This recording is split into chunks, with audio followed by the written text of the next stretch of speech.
What's up, crazy family? And so begins the 2025 season of Kennywood. All right, we just got in the gate. And, you know, today we're having our member meetup at 3 o'clock. And also, we're doing an interview with Tom BARTINS of Tom Was Here. He's a YouTuber, and he's been nominated for the best vlogger in Pittsburgh. So we're going to sit down and talk to Kennywood with him. And we're going to talk about the park. I'm sorry, it's in his YouTube channel. I just said that twice. Anyway, don't forget, today we are going to be doing our member meetup at 3 at the Fam. So join us. Would love you guys. Guys good all the time. Love each other with mad crazy love. All right, guys.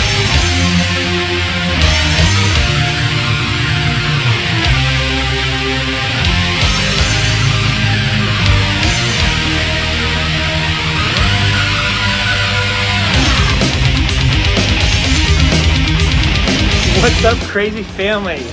Today, I get the privilege and the honor of interviewing and talking to this man. This is Tom BARTINS of Tom Was Here. He was nominated last year for Best Vlogger in Pittsburgh. Third place. Third place. What was the magazine? What was it was Pittsburgh City Paper. Pittsburgh City Paper. Yes, and your friend.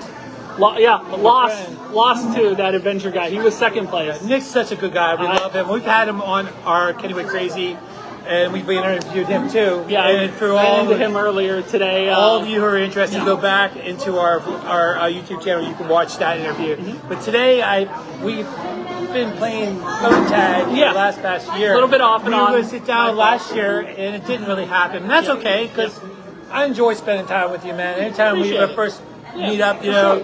So I'm going to start from the beginnings, because last time we actually did a little short interview. Yeah. We didn't do the proper interview. No, it was just a little. So you know, I would like to thank you. If it wasn't for you, that one day just sitting down there, these interviews wouldn't have happened. Well, you gave me the inspiration to start. Yeah. Because when we got home, after meeting you that first time, I thought, man, kicking myself in the butt. I should have asked him more questions. That's fine. Yeah, no, I look, if I can inspire anybody to do anything, put themselves out there more, that's cool by me. So right. I'm glad to hear it. Glad to hear it, for sure. So how long has your channel, Tom Was Here, been around? And what made you want to start your YouTube channel? So it's been around for it's 7 years. It's been real. I've actually put effort into it for 5 of those 7. The idea is that similar to your inspiration or your idea of an inspiration to film people or do interviews with people, I had an inspiration to want to. I would watch YouTube. I would watch people on YouTube, and I'd watch them go places. And after a while, I'm like, why can't I go places? I can go places. I would just sit around kind of a lot, not really do too a lot, or just sit on the couch. And I was in my mid-30s and had younger kids, and I'm like, wouldn't it be cool to have a little snapshot of these times and adventures and things like that? Because you can go to a concert, you can go to a sporting event, you can go to that. But now I have a little encyclopedia, a little videography of me experiencing these different events at these different places. Yeah. So doing that and being in that, being able to put myself out there where at any point I can go back and go, hey, remember when I attended that show in 2021 or that concert in 2021? I can go back and literally just pull it up with a quick search, and I know exactly what the experience was. I can see my kids grow through the channel. My son's bigger than I am. When he started out, he was real small. Now he's taller than I am, so it's interesting to see him grow through the channel. So it's been a fun, interesting experience. It's got me out more, got me out doing things that I wouldn't normally do. So that's really the emphasis of why I started. You just said about your son. I know he's in a lot of your videos. That's cool. That's great. Sharing something. Sure. But I am so, I don't know how to say this. I see the progression, how long you've been doing this for quite a few years. It's been a few years, yeah. So I've seen some of your videos back then when you started introducing your son. And now how it's just weird because one day he's this short and he's going, it's really interesting. It's fun to watch. There's a video we did, and at Steelers training camp, I think, and it was in August of 2023. And then we did a video of Steelers training camp in August of 2024, and he went from this to this.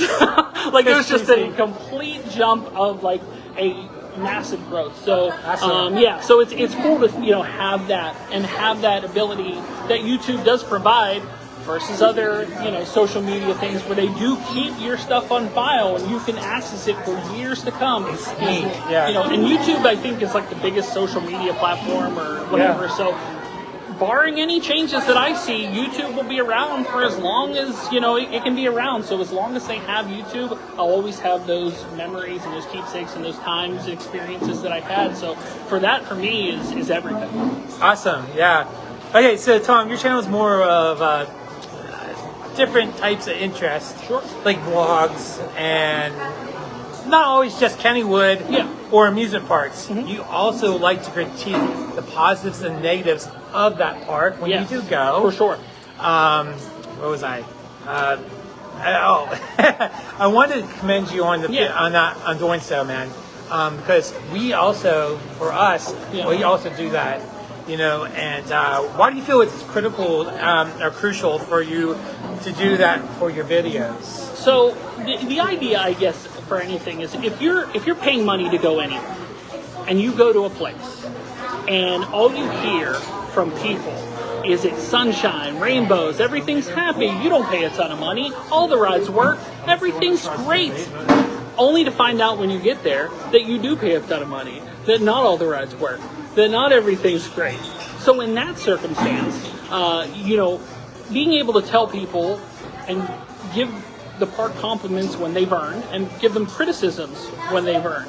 I don't reach out for criticism. I don't try to criticize. I have been going to this park my entire life. It's not my business to criticize the park. However, if you do things that are critical, like for example, let's just take for example a few years back. Black Widow closed. No timetable for when it would come back up. Skyrocket closed. No timetable for when it would come back up. No word from the park as to when it would come back up. Didn't say nothing. Let all people on social media speculate that, there's a park coming in from Germany, or they have to do this, or they have to do that. Don't say anything. Then say, it's opening tomorrow, after like a year and a half. It's like, well, come on. Yeah, a little transparency. A little transparency goes a long way. That is 100% true. What they've done with Steelers Country this year, they told you, we're working on it. It's gonna be open sometime this year. Under previous years, they wouldn't have said anything and just let that paperweight sit there until they decided to open it without saying anything. Now, going into last year, a week before, after all your season tickets were bought, your season tickets I'm sure were bought, my season tickets for sure bought, they go, week before, they go, whoops, by the way, Steel Curtain ain't opening this year. Sorry, folks. A little transparency helped. How late it was, not great. If you tell people at the start of the year, there's some people that bought passes specifically because they wanted to ride Steel Curtain. That causes an issue. So those things I will criticize. I'm not unfair to you, Kennywood. I'm not unfair. Let me give you a praise because I've been critical, so let me praise. The general manager of this park currently, I have not been over here a ton in the last couple years or whatever since they made the announcement that he's the guy. But every time I have been to this park, I have seen him. He's in park, and I've talked to him. He's an amazing, wonderful man. He is hands-on. He shows up.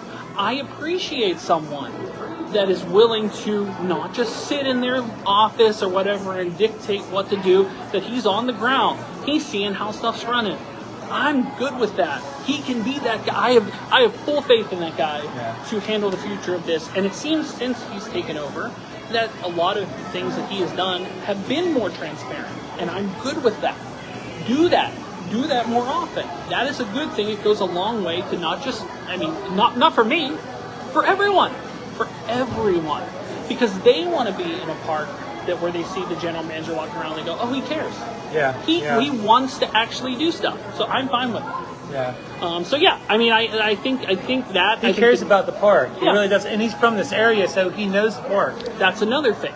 You bring in some guy that's been somewhere else, and they don't know anything about Pittsburgh, they don't know anything about tradition, they don't know anything about Kennywood, and they're just going to be like, well, we're going to do things like get rid of 4 rides randomly in the off season and not say anything, and then have the backlash of the Sounds kangaroo. familiar. Yeah, have the backlash of the kangaroo come back so hard that they had to bring it back, whether that was the plan or not. So here's the question. You brought this up. Yeah. Do you really think that was a PR move that they were going to just renovate it and then bring it back? Or do you really think that was a genuine, reach out to the public and see what they have to say? I think, honestly, when they removed those, based on how they removed them, they were all gone.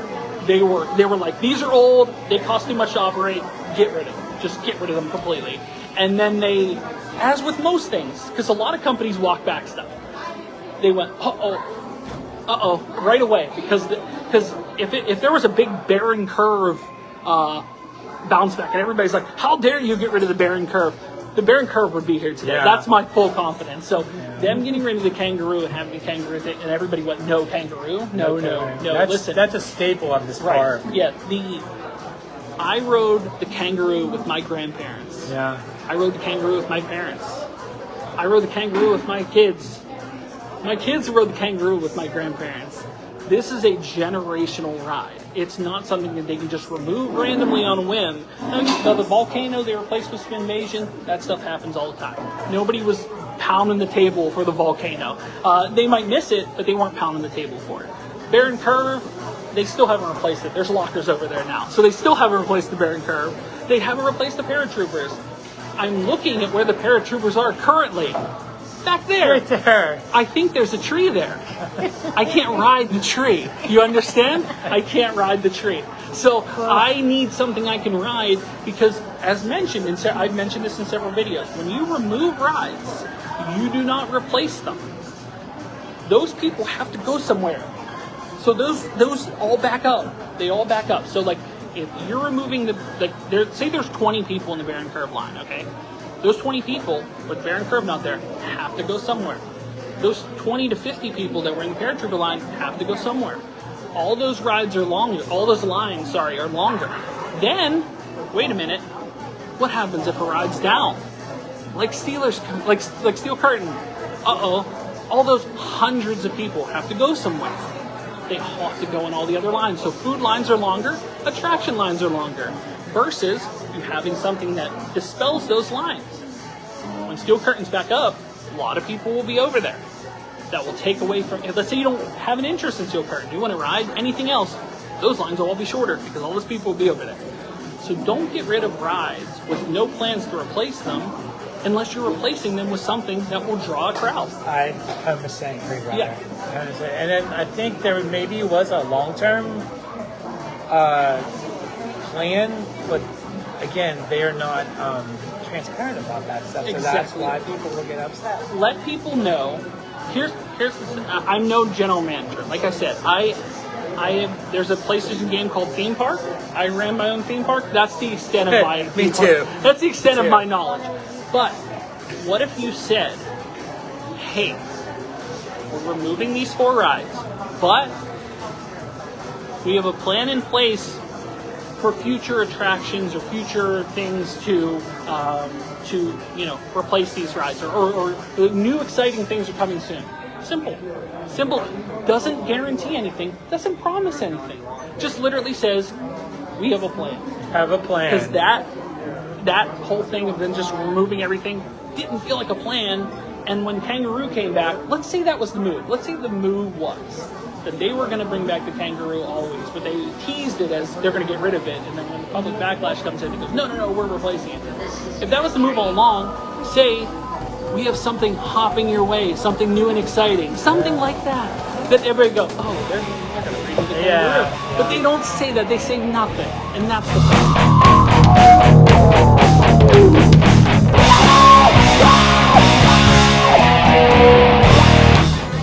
What's up, KRAZY family? In 45 minutes is our next meetup. It's at the Phantom. Come and join us. Guys, good all the time. Love each other, Matt. KRAZY. Bye.